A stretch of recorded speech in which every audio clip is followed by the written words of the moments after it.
অনেক সময় গাড়ির সাধারণ জিনিসের জন্য কি করা লাগে, এই গাড়িটার 50-50-এর উপরে স্পিড উঠেই না কোনো রকম। তো কয়েকদিন আগে সার্ভিসিং করছিল, করার পরে বলতেছে ভাই এই ব্যাপার, কি সার্ভিসিং করলেন, আসলে গাড়ির স্পিড উঠতেছে না।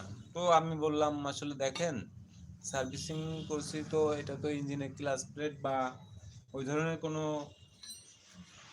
কাজ আমরা করা হয়নি, জাস্ট সার্ভিসিং করা হয়েছে। আপনার সামনে পিছনে ব্রেক জ্যাম ছিল, কার্বোরেটর এগুলো ওয়াশ করে দেওয়ার পরে আপনার গাড়ি পুরোপুরি ফ্রি হয়ে গেছে, গাড়ি চলতেছে। কিন্তু ক্লাচ প্লেট যে আপনি দুর্বল হয়ে গেছে, এটা তো গাড়ি এখনো খোলা হয় নাই। তো এই কারণে তো ভাই তো বুঝে না আসলে, গাড়ি সম্পর্কে আইডিয়া কম।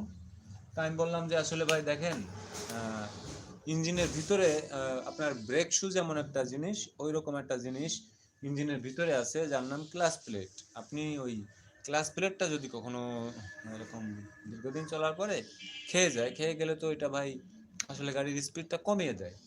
তো আপনার হয়তো ক্লাচ প্লেটটা দুর্বল হয়ে গেছে, যে কারণে আপনার গাড়ির স্পিড কমে গেছে। তো দাম কত? আমি তো বললাম যে পাওয়া যায়। তো